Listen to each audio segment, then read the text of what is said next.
Yeah, we back. Now today, man, we got an interesting video, I guess you could say. It recently came across my attention. Someone actually sent it over to me and wanted me to do some commentary on it. So I said, hey, why not?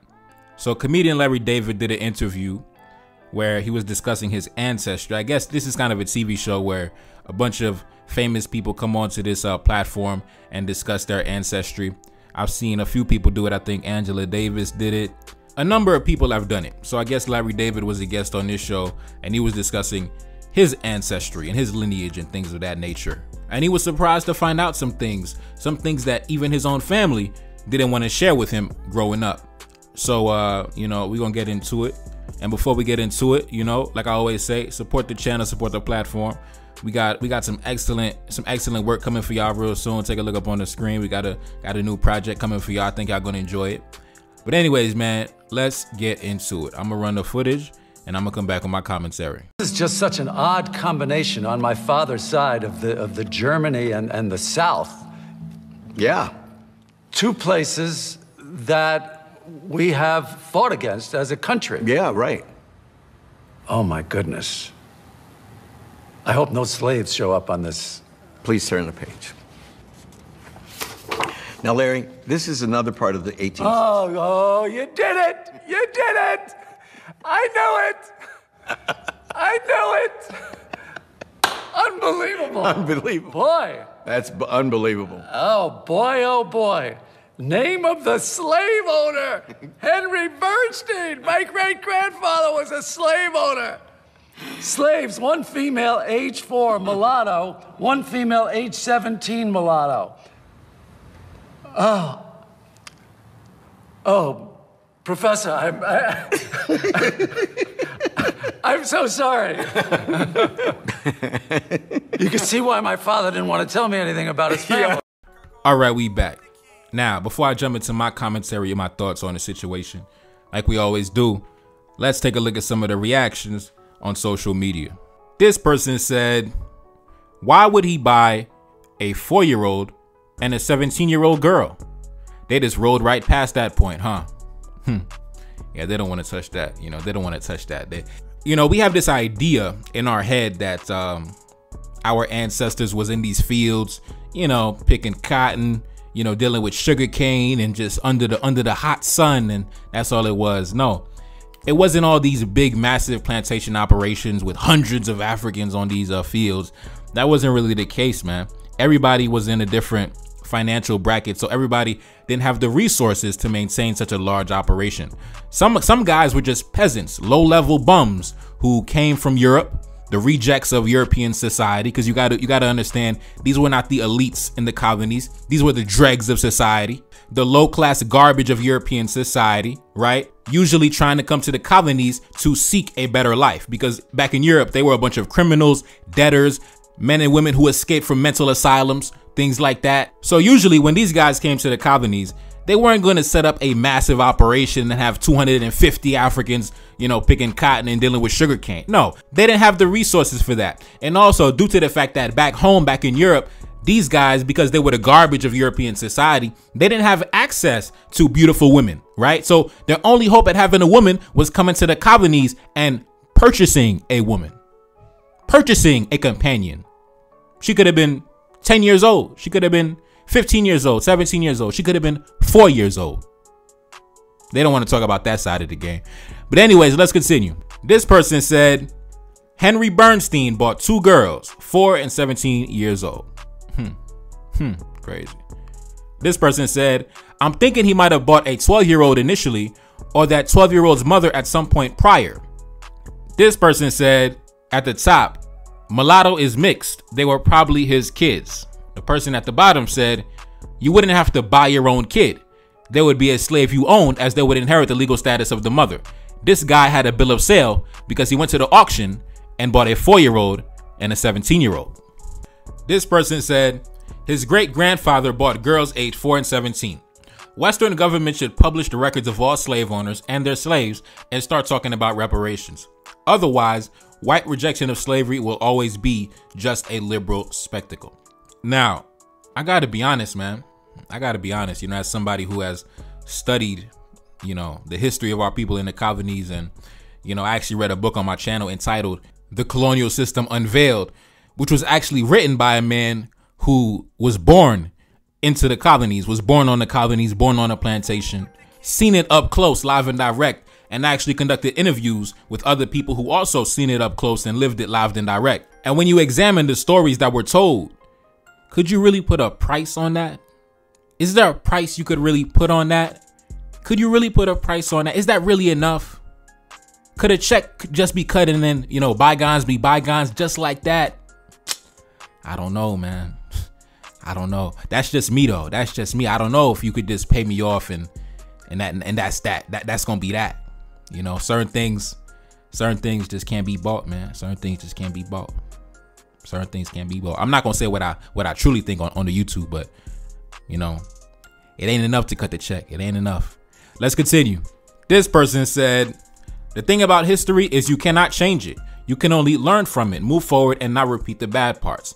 I had ancestors who owned slaves, but that doesn't make me a bad person. My character and how I treat others defines me. Judge my actions, not my family's past. Now, this is why, you know, I preach the doctrine of morality does not exist. Because when you follow the logic of these people, they pretty much say what happened in the past doesn't matter because I didn't do it. My forefathers did it. Well, by that logic, then it doesn't matter what we do in the present day, as long as our great grandkids benefit, because they can just turn around and say, hey, listen, I didn't do that. My great granddaddy did that. So you can't judge me, you know, enjoying the benefits of everything that happened in the past. I didn't do it. I'm just here living life, bro. So that's why I say it doesn't, you know, morality does not exist, because you could just turn around and say, well, you know, bygones be bygones. You know, I didn't do it. My ancestor did it. So you can't hold it against me, you know. So, you know, that's why I say morality does not exist, man. Morality does not exist. Whatever you have to do to accomplish your goal, just do it, man. Just do it. And then your great grandkid can turn around and say, hey, bro, it's not my fault. You know, hey, you know, granddaddy did it. You know, granddaddy did it. I ain't do it. Anyway, let's continue. This person said, what kind of work does a 4-year-old slave perform? Now, I'm not going to get into the intricacies of that. I think we can use our imagination, but I think it's safe to assume that Henry Bernstein, this guy's grandfather, would probably be on somebody's sex offender registry in the present day. You know, obviously back then it was the wild, wild west. So somebody like that could move amongst society and nobody would look at him. You know, nobody would take a second look at him. But I think in the present day, he'd probably be on somebody's sex offender list, probably in somebody's prison, to be honest. Probably, yeah, most likely in somebody's prison. Like I said, these were the dregs of society, the criminals of European society, the debtors of European society, the mental health patients of European society, you know, the rejected aristocrats of European society, the sex offenders of European society. And that's why with me personally, unfortunately for us, you know, a lot of us carry European DNA in our blood through circumstances that are not our fault. Not me, though. I don't really, you know, not me, you know, thank God for that. Thank God for that, you know. But a lot of us do. And unfortunately, we carry the blood of, like I said, the dregs of European society, the worst of European society, right? We didn't get the blood of the aristocrats and the kings and the nobles. No, we got the bottom of the barrel in our bloodstream. We got the bottom of the barrel flowing through our bloodstream, you know. And for those who want to get a better idea of what our ancestors went through during these times, I highly recommend go listen to the audiobook that I did entitled The Colonial System Unveiled, right? Like I told you, it came out in 1814, right? A little over 200 years ago. It was written by a man who lived through it and seen it up close, live and direct, not a secondhand account. No, this is his real life account in the early 1800s, man. If you got the stomach for it, go sit through it, man. It's only like a couple hours long in total. It's not that long, you know, a few hours long, broken down in like 5 parts.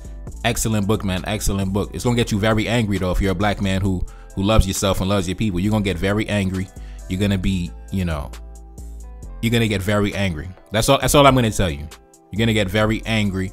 You're gonna be full of rage. And, you know, so you might want to take like a Xanax or something. You might want to, you know, take a drink before you read it. I know when I was reading it, bro, I was drinking as I was reading it. You know, I had to stop and take drinks, and man, it was a lot going on, bro. It was a lot going on, bro. You know, I had to search high and low for that book. You know, I had to search high and low for these colonial archives, these colonial literature, that's not readily available to the general public, man. But anyways, yeah, like I said, go check out that book. It's on my homepage. It's in my playlist section. The Colonial System Unveiled. The greatest book I ever read. My favorite book I ever read, bro. I'm telling you. It was painful to read, but I think that book is required listening for all black men. So if you've been following my channel and you haven't listened to me read that book, I don't know what the fuck you're doing, man. Don't know what the fuck you're doing. I don't know. Come on, bro. You sleeping on a classic, man. You sleeping on a classic, bro. But anyways, man, it's your boy Neferkari the Saline back in the building. Yes, indeed. Cash App up on the screen. And yeah, man, like I said, June 2024, man, we dropping a crazy project. It's my project, you know, under a different name, but I can't wait for y'all to hear that joint. It's gonna be wild, bro. It's gonna be wild. You know, it's gonna be wild. I'm about to let y'all hear a preview right now. We out. Damn, I've been away for so long, yeah. I don't pick up when they call, yeah. Enemies know that I got it, yeah. Every day moving my product, yeah. Calling me saying she missing me, right? Feeling my energy, got it enticed. Been here before like I'm reincarnated. Look at the family, it look like we made it. Young and I'm black, I'm doing my thing. Playing with paper since I was 18. Lost it and got it back, what do you mean? Lost it and had to get back on my feet. Don't need percentages, I need it all. Feel like Zidane, the way that we ball. See your business, you playing for fractions. Playing for power, I'm not in factions. Playing for power, I'm making it shower. Bet when I'm done, no, they never gon' doubt it. Keep all that fraudulent face shit from around me. Talking that shit, but they never been bout it. 1804 when I step in the door. Had it one time and she said she need more. One of a kind, I never been regular. Look at the time, I'm always ahead of it. Running my team, I'm rocking a Letterman. Enemy watching, they never gon' let us in. Shooting the door, that shit is irrelevant. Pain in my soul, it got me benevolent. But I want blood, revenge is my medicine. Revenge is my medicine. It got me benevolent. That's why they won't let us in. I've been away for so long, yeah. I don't pick up when they call, yeah. Enemies know that I got it, yeah. Every day moving my product, yeah. Calling me saying she missing me, right? Feeling my energy, got it enticed. Been here before like I'm reincarnated. Look at the family, it look like we made it. Young and I'm black, I'm doing my thing. Playing with paper since I was 18. Lost it and got it back, what do you mean? Lost it and had to get back on my feet. Don't need percentages, I need it all. Feel like Zidane, the way that we ball. See your business, you playing for fractions. Playing for power, I'm united factions. Playing for power, I'm united factions. See your business, you playing for fractions. Playing for power, I'm united factions.